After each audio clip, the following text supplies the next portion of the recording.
পরদিন সকাল হইতেই রামের কথাবার্তা বদলাইয়া গেল। সম্পূর্ণ 2টা দিন কাটিয়া গিয়াছে। বৌদিদি ডাকে নাই, বকে নাই, খাইতে দেয় নাই, এরকম সে তাহার জ্ঞানে দেখে নাই। আজ সে বাস্তবিক ভয় পাইয়াছিল। প্রথমটা রান্নাঘরের দাওয়ায় বসিয়া সে নানা রূপ উল্টাপাল্টা জবাবদিহি করিল।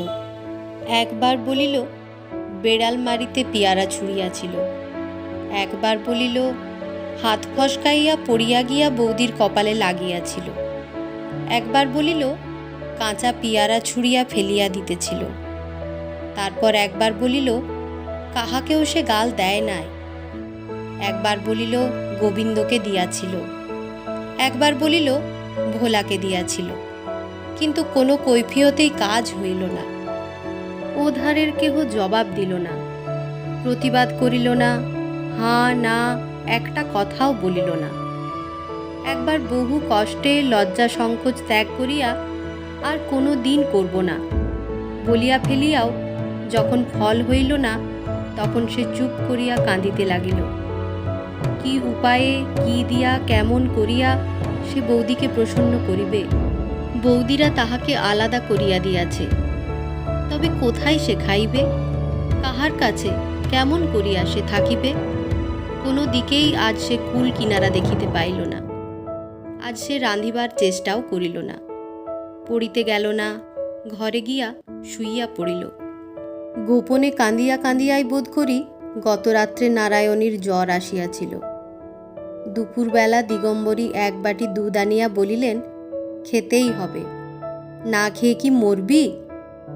নারায়ণী প্রতিবাদ না করিয়া দুধের বাটি হইতে লইয়া কতকটা খাইয়া বাটিটা নামাইয়া রাখিয়া পাশ ফিরিয়া শুইলেন। তাহার না না করিয়া কথা কাটাকাটি করিতে ঘৃণা বোধ হইল। রাত্রি যখন 9টা বাজিয়া গিয়াছে, তখন নেত্য আসিয়া চুপি চুপি বলিল, মা, ছোটবাবুর তো কোনো সাড়া শব্দ পাইনি, রাত তো ঢের হলো। নারায়ণী উদ্বেগে উঠিয়া বসিয়া কাঁদিয়া ফেলিলেন। লক্ষ্মী মা আমার, দেখে আয় সে ঘরে আছে কিনা। নেত্তর চোখ ভিজিয়া উঠিল। হাত দিয়া চোখ মুছিয়া ফেলিয়া বলিল, আমার যেতে সাহস হয় না মা, বলিয়া বাহিরে গিয়া ভোলাকে সে ডাকিয়া আনিল। ভোলা সংবাদ দিল দা ঠাকুর ঘরে আছে, ঘুমুচ্ছে। নারায়ণী নিঃশব্দে 2 হাত জোর করিয়া কপালে ঠেকাইয়া চাদর মুড়ি দিয়া আবার শুইয়া পড়িলেন। পরদিন প্রভাত না হইতেই তিনি স্নান করিয়া আসিয়া রান্না চড়াইয়া দিলেন। রান্না যখন প্রায় অর্ধেক অগ্রসর হইয়াছে, তখন দিগম্বরী গাত্রোত্থান করিয়া ব্যাপার দেখিয়া আশ্চর্য হইয়া গেলেন। কর্কশ্বরে প্রশ্ন করিলেন, তোর না জ্বর না রানী? তুই না 3 দিন খাসনি?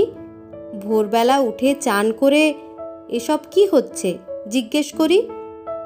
নারায়ণী স্বাভাবিক মৃদু কণ্ঠে বলিলেন, রাঁধছি, দেখতে তো পাচ্ছ। তা তো পাচ্ছি, কিন্তু কেন কেন শুনি? তুই কি আমার হাতে খাবিনি? নারায়ণী জবাব দিলেন না, কাজ করিতে লাগিলেন। কাল সমস্ত দিন ধরিয়া রামেই একটা কথা ভাবিতেছিল। বৌদিদির না জানি কত লাগিয়াছে। একটা কাঁচা পেয়ারা লইয়া বার কপালের উপর ঠুকিয়া সে আঘাতের গুরুত্ব উপলব্ধি করিবার চেষ্টা করিয়া শেষে ভাবিতে বসিয়াছিল কি করিলে এই কুকর্মটা মুছিয়া ফেলিতে পারা যায়। ভাবিতে ভাবিতে তাহার মনে পড়িয়া গেল কিছুদিন পূর্বে বৌদি তাহাকে এখানে থাকিতে নিষেধ করিয়াছিলেন। শেষে স্থির করিল সে আর কোথাও চলিয়া গেলে বৌদি খুশি হইবে। তাহার মামা বাড়ি তারকেশ্বরের ওদিকে, অথচ কোথায় সে ঠিক জানে না। সেইখানে গিয়া খুঁজিয়া লইবে সংকল্প করিয়া সে একটি ছোট পুটুলি বাঁধিয়া লইয়া প্রভাতের প্রত্যাশায় অপেক্ষা করিয়া বসিয়া রহিল। নারায়ণী রান্না শেষ করিয়া একখানি থালায় সমস্ত দ্রব্য পরিপাটি করিয়া সাজাইতেছিলেন। দ্বারের কাছে ভোলা আসিয়া ডাকিল, মা। নারায়ণী ফিরিয়া ভোলাকে দেখিয়া বলিলেন, কি রে ভোলা? এই কয়টা দিন সে বাহিরে গরুর সেবা করিত বটে, কিন্তু রামের ভয়ে ভিতরে আসিত না। ভোলা আস্তে আস্তে বলিল, চুপি চুপি একটা কথা আছে মা। নারায়ণী কাছে আসিতেই ভোলা ফিসফিস করিয়া বলিল, তুমি যা বলেছিলে মা তাই হয়, যদি 2টি টাকা দাও। নারায়ণী বুঝিতে না পারিয়া বলিলেন, কি হয় রে, কাকে টাকা দিতে হবে?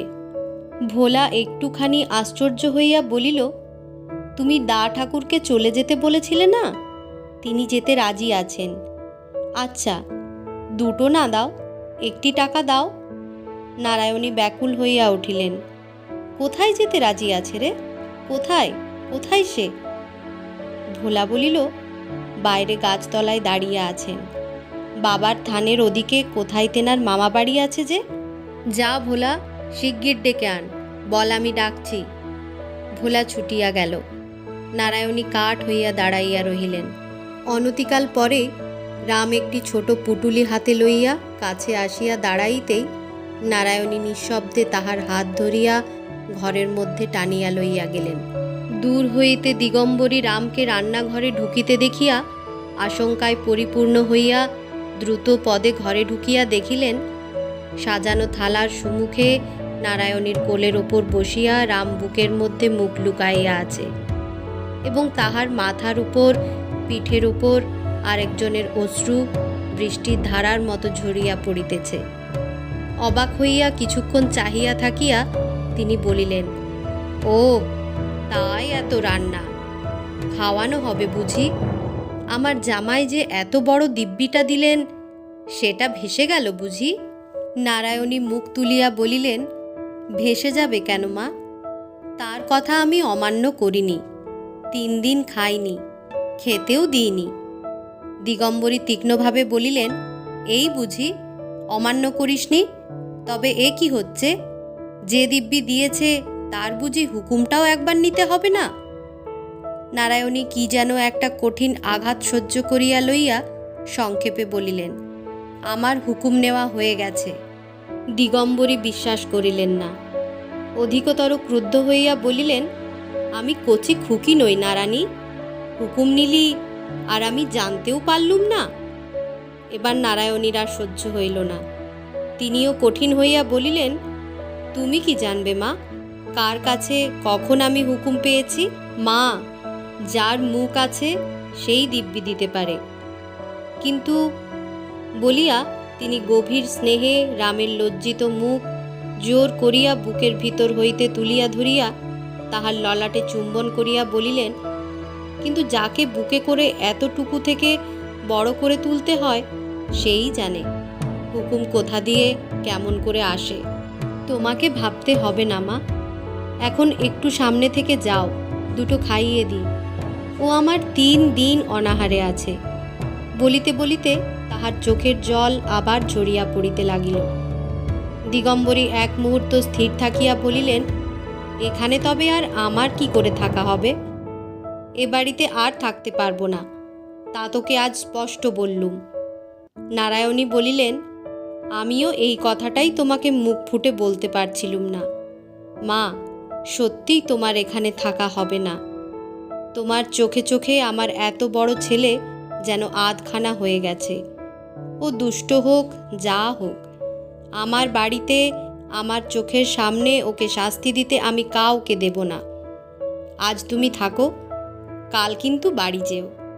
তোমার খরচপত্র আমি সমস্ত পাঠিয়ে দেব, কিন্তু এখানে তোমার আর থাকা হবে না। দিগম্বরী কাঠ হইয়া গিয়া কিছুক্ষণ পরে ধীরে ধীরে বাহির হইয়া গেলেন।